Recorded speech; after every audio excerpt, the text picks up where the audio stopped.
Lanjutan dari jaringan komputer.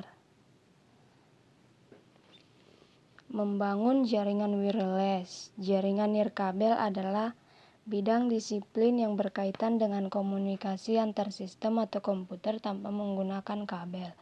Wi-Fi atau wireless fidelity adalah nama lain yang diberikan untuk produk yang mengikuti spesifikasi. Wi-Fi merupakan merek dagang dan lebih populer dibandingkan kata IEEE 802.11. Pengenalan teknologi nirkabel. Nirkabel atau wireless adalah teknologi yang menghubungkan dua piranti untuk bertukar data tanpa media kabel.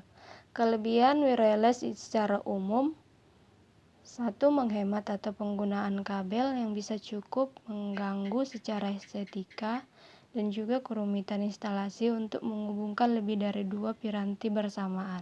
Kekurangan dari wireless yaitu: 1. Delay yang besar atau koneksi tidak stabil. 2. Biaya peralatan mahal. Atau kelemahan ini dapat dihilangkan dengan mengembangkan dan memproduksi teknologi komponen elektronika sehingga dapat menekan biaya jaringan. Yang ketiga, adanya masalah propagasi radio seperti terhalang, terpantul, dan banyak sumber interferensi.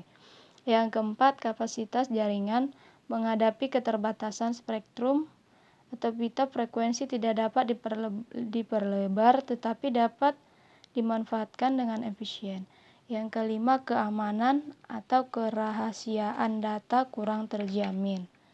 Tipe jaringan nirkabel: 1. Wireless Wide Area Network. 2. Wireless Metropolitan Area Network. Tipe jaringan nirkabel count: Wireless Local Area Network dan Wireless Personal Area Network.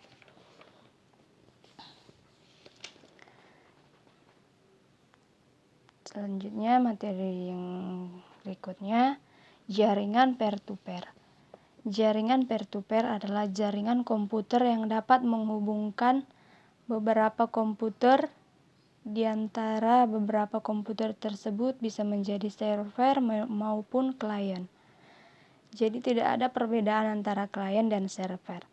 Jaringan peer-to-peer dapat dilakukan terhadap komputer yang berbeda OS. Antara keduanya ini bisa dilakukan koneksi peer-to-peer.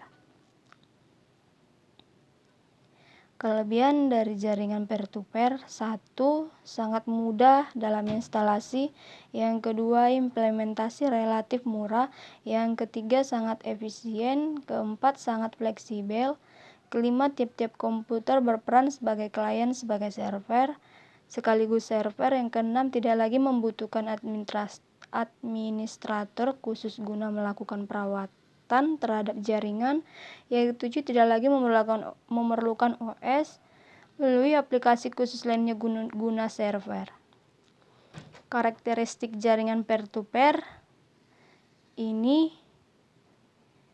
ialah terdapat seperti berikut. Yang pertama, tidak mempunyai komputer sebagai suatu server yang berdedikasi. Yang kedua, tiap-tiap komputer dalam jaringan ini adalah server sekaligus mitra. Yang ketiga, tidak memiliki kontrol terkait pengaturan keamanan jaringan.